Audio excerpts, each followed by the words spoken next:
ছবির নাম কারণ গ্রেস আমাদের দেশ না, অথবা ব্লু ব্ল্যাক ও ট্রান্সপারেন্ট হোয়াইট। এক দীর্ঘ নাম ছবির। মূলত দাবি করা হচ্ছে যে এটি বাংলা ছবির আজ পর্যন্ত দীর্ঘতম নাম। সুদীপ্ত নতুন ছবি, এই ছবি একেবারে বলা যায় যে ছবি তৈরির ছবি। ছবির মধ্যেই রয়েছে সেই রকমই সিকোয়েন্স।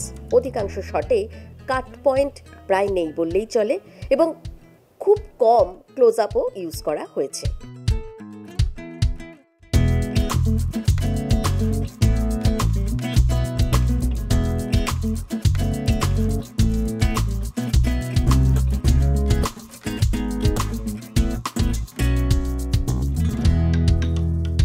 নতুন রকমের একটা ট্রিটমেন্ট, মানে গল্পটা একদম রিয়েল লাইফ ইন্সপায়ার্ড। তো আমি যখন গল্পটা শোনাচ্ছিল সুদীপ্ত, তখন মনে হচ্ছিল আরে এটা আমি, এইটা হলো আমার দিদি, আর এটা হলো মানে পরিচালক হিসেবে আমি, এটা হলো ইনি, মানে কমলেশ্বর দা যে গল্পটা মানে যে চরিত্রটা করেছে ওনারও একটা রিয়েল লাইফ ইন্সপিরেশন রয়েছে। তো আমার একটু মনে হচ্ছিল যে এখন এটা যেটা ঘটছে এটাও কি সিনেমা হবে। তো অ্যাকচুয়ালি আমার একটা ঘোরের মানে মতো লাগছিল, মনে হচ্ছিল যে মানে হোয়াট ইজ হ্যাপনিং। এটা একটা এক্সপিরিয়েন্স, এটা সবসময় হয় না। তো আমার মনে হয় যে দর্শক একদম নতুন একটা জিনিস পেতে চলেছে। এই ছবিটা লোকে হলে গিয়ে যখন দেখবে, মানে টিকিট চাইবে, তো দাঁত পড়ে যাবে, দাঁতই ভেঙে যাবে মানে উচ্চারণ করতে। ও লোককে গিয়ে বলতে হবে একটা গ্রিস দিন।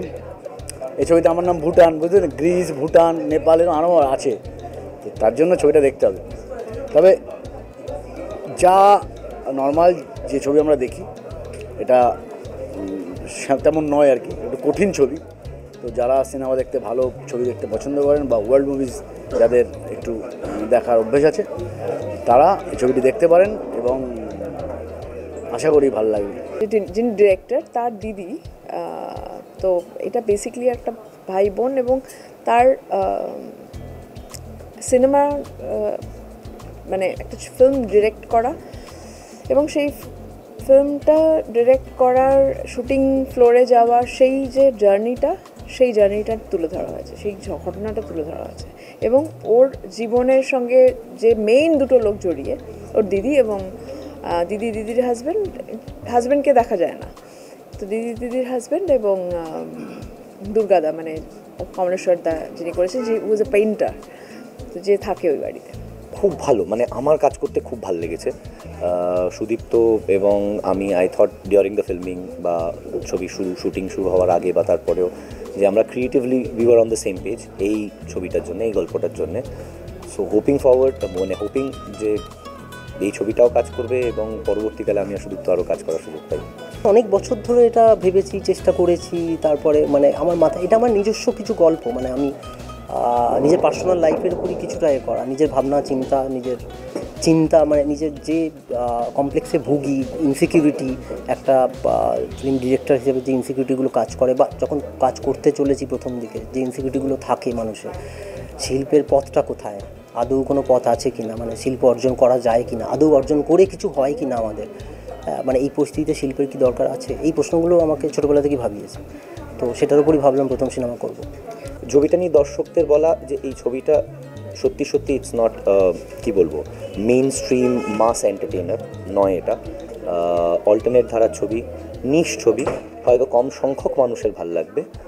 যদি ভালো লাগে, তো যাদের ভাল লাগবে তাদেরকে রিকোয়েস্ট করব যে ইনিশিয়েটিভ নিয়ে, উদ্যোগ নিয়ে, যদি ট্রেলার ভালো লেগে থাকে, যদি আমাদের পোস্টার্স ভালো লেগে থাকে, তাহলে প্লিজ হলে এসে ছবিটা দেখবেন। ছবি শুটিং করেছি আমি রাজারহাটে 6 দিন শুটিং করেছি, চন্দননগর চুঁচুড়া 1 দিন শুটিং করেছি, খুব তাড়াতাড়ি 7 দিনে শুটিং শেষ করেছি। না, সিনেমায় কোনো গান নেই এবং ব্যাকগ্রাউন্ড মিউজিকও নেই, ব্যাকগ্রাউন্ড মিউজিক ছাড়া সিনেমা। শুধুমাত্র নাম নেই, সিনেমার যে স্ক্রিপ্ট এবং এই সিনেমাটার ট্রিটমেন্ট যেরকম, মানে আমরা বিদেশি যে সমস্ত সিনেমা দেখি, তার মানে আবার এটা নয় যে সিনেমাটা খুব জনবিচ্ছিন্ন একটা কিছু ইন্টেলেকচুয়াল প্রপার্টি তৈরি হয়েছে। সিনেমাটা খুব রুটেড এবং সাধারণ মানুষ লিঙ্ক করতেই পারে সিনেমাটার সঙ্গে। জেনারেলি কী হয় যে ভালো সিনেমা আমরা দেখা হয় না, তাই আমাদের অনেকের কাছে পৌঁছয় না সিনেমা। তো খুব চাইবো দর্শক এই সিনেমাটা দেখুক, দেখে তার মতামত দিক, তার কেমন লাগছে, ভালো লাগছে না খারাপ লাগছে। ছবিতে উঠে এসেছে একজন পরিচালকের হতাশার গল্প, যার ছবি বারবারই বক্স অফিসে সফলতা তো নয়ই, বরং বিফলতার মুখ দেখে। এবং এই সময়ই তার সঙ্গে পরিচয় হয় একজন চিত্রশিল্পী, যার ছবিও সেভাবে সাড়া ফেলতে পারে না। এবং অথচ এই ছবি এক নতুনভাবে উদ্বুদ্ধ করে পরিচালককে। সে নতুন ছবি তৈরির আরও বলা যায় রসদ খুঁজে পায় এই ছবি থেকেই। দেখতে থাকুন মিউজিক বাংলা, এনজয় সারাদিন।